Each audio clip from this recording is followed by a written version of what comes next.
Hey everyone, welcome back to another deck profile. Today we're going to be talking about a deck that really took off following the releases of Modern Horizons 3 and Duskmourn, Rakdos Madness Burn.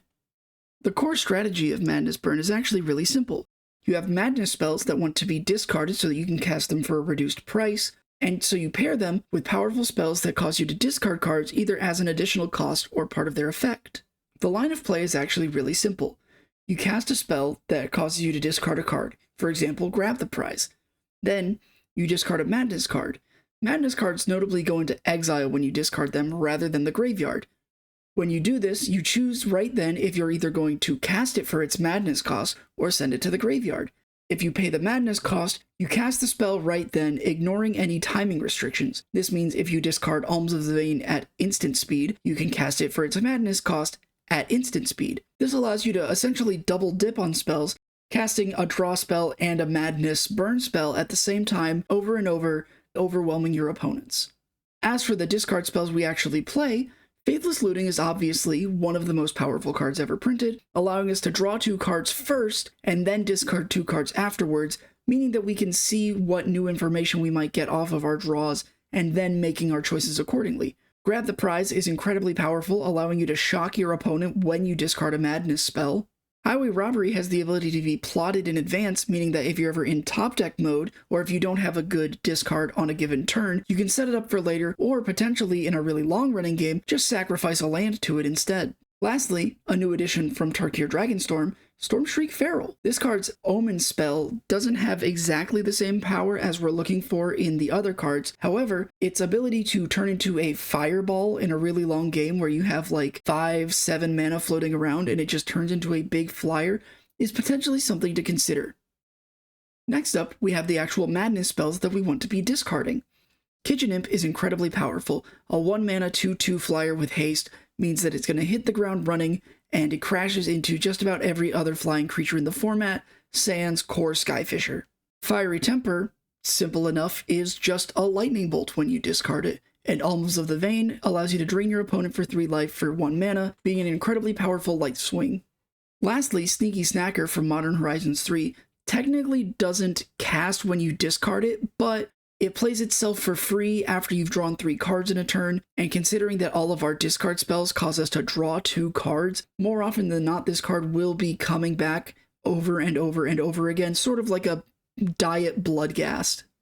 Backing up the Madness package, we have Blood Tokens. Voldaren Epicure is obviously no stranger to the format, having already served his time in Kuldotha Red. This creature creates a blood token which we actually want to use the effect of rather than just counting it towards Metalcraft or sacrificing it for a Kuldotha Rebirth. Being allowed to pay 1 and discard a card and draw a card is a really powerful way to either set up Madness spells on our opponent's turns or just turn dead cards in our hand into potential new spells. Vampire's Kiss also is a very, very powerful effect. The gain 2 life, lose 2 life is like not super impressive for a burn spell, but generating 2 blood tokens off of 1 card really, really is. This is a card that after a few games of playing this deck, you'll sit there and every time you play it, you'll go, why does it make 2 blood tokens? And of course, because we're playing a red burn deck, we get to play regular burn spells. Lightning Bolt, obviously incredibly powerful, iconic staple. Chain Lightning kind of takes a backseat in this deck because we have so many synergistic burn pieces, but you do still play a copy or 2. And Jagged Barrens is a on-color land that shoots your opponents, and when paired with something like a Rakdos Carnarium, is able to be picked up back into your hand for future plays. Now let's move on to sideboarding. It's important to remember that these are just suggestions for options, not necessarily ratios you should run.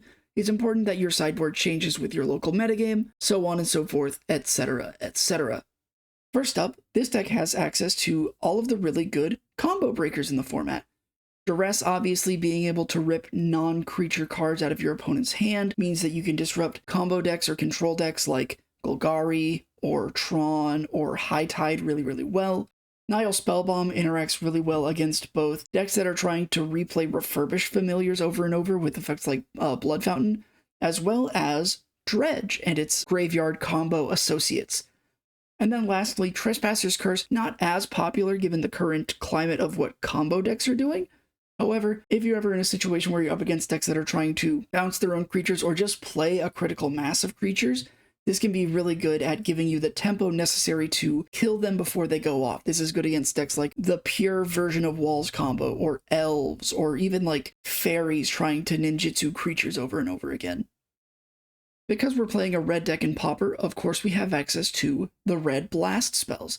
Pyroblast and Red Elemental Blast played usually somewhere between 3 and 6 copies in decks that want to play them. Like I always say, if you're playing against blue decks a lot in your local metagame, a playset of this can't be a bad include. If you aren't playing against blue decks that often, don't put them in your sideboard. It's that easy.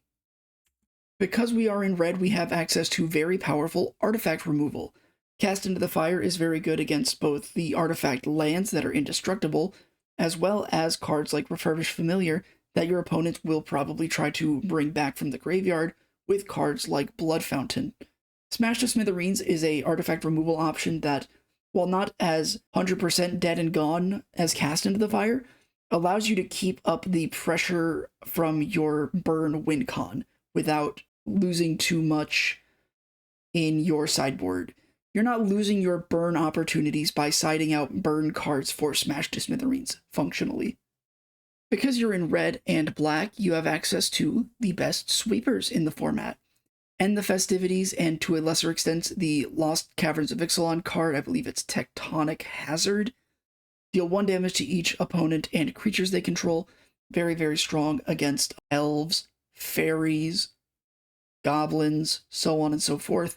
Arms of Hadar, very, very strong against decks that maybe have beefier creatures. These are your white weenies and the like.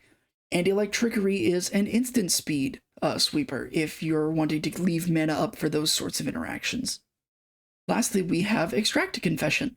As you may have noticed going through this deck's main board doesn't really have an out to a very, very big creature without spending multiple cards on it. Things like Tolarian Terror, Troll of Khazad-dûm, Avenging Hunter are not super easy for this deck to out on its own. So, by playing Extract a Confession, we're able to non-targeting remove these threats.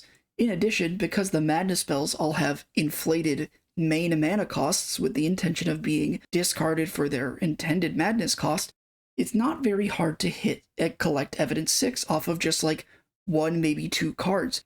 2 Alms of the Vein is enough to trigger Collect Evidence 6. That's the word, Collect Evidence. Stupid, terrible ability name. As always, here is a sample deck list. This is from August 2025, so if anything has changed legality or meta-wise, please keep that in mind. For a more live update list, I keep a link to the personal version of this list that I keep in the description of any deck list videos that I make. So if you go down to the description below the video, you will see my personal Rakdos Madness list, which you can feel free to crib from, comment on, etc., etc. I hope you all enjoyed this video. Please be sure to do the YouTube pleasantries, and I will see you in the next video.